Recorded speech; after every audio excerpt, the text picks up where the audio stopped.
گردوں کے خلاف سواس طرز کا آپریشن شروع کرنے کا مطالبہ کر دیا ہے۔ کراچی سے اصغر عظیم رپورٹ کر رہے ہیں۔ نہ ہوا ٹارگیٹڈ آپریشن، نہ ہوا۔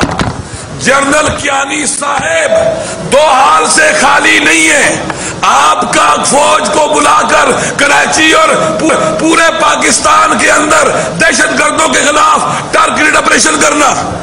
کراچی میں مولانا حسن ظفر نقوی، مولانا صادق رضا تقوی سمیت دیگر رہنماؤں کے ساتھ نیوز کانفرنس کرتے ہوئے مجلس وحدت مسلمین کے سیکرٹری جنرل علامہ راجہ ناصر عباس جعفری کا کہنا تھا کہ عدلیہ کے فیصلوں پر عمل نہیں ہوتا، اب تو امید کی آخری کرن پاک فوج رہ گئی ہے۔ حکمرانوں کو آج تک ثانیہ عباس ٹاؤن کے بعد پیدا ہونے والی قیامت صغریٰ کا منظر اپنی آنکھوں سے دیکھنے کی توفیق نہیں ہوئی، جبکہ سیاسی و مذہبی جماعتیں چند گھنٹے کی ہڑتال اور ٹرین مارچ کے ذریعے مسئلہ حل کرنے میں لگی ہوئی ہیں۔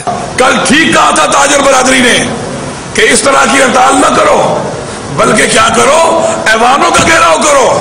علامہ راجہ ناصر عباس جعفری نے 48 گھنٹے میں متاثرین عباس ٹاؤن کے گھروں کی فوری تعمیر، زخمیوں اور شہداء کو فوری معاوضہ ادا کرنے کا مطالبہ کرتے ہوئے جمعہ 8 مارچ کو ملک بھر میں یوم وفا اور 24 مارچ کو حیدرآباد میں سیاسی قوت کے مظاہرے کا اعلان کیا۔ کل نئی شکل میں شہیدوں کے ساتھ اور وطن کے ساتھ یوم وفا کے طور پر منائی جائے گی اور یہ سلسلہ چلتا رہے گا۔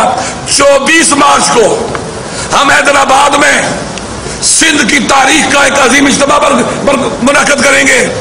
مجلس وحدت مسلمین کے رہنماؤں نے آل پارٹیز کانفرنس میں دہشت گردی کو بدامنی سے تعبیر کرنے کی مذمت کرتے ہوئے کراچی میں رینجرز کے کردار پر اپنے تحفظات کا اظہار کیا۔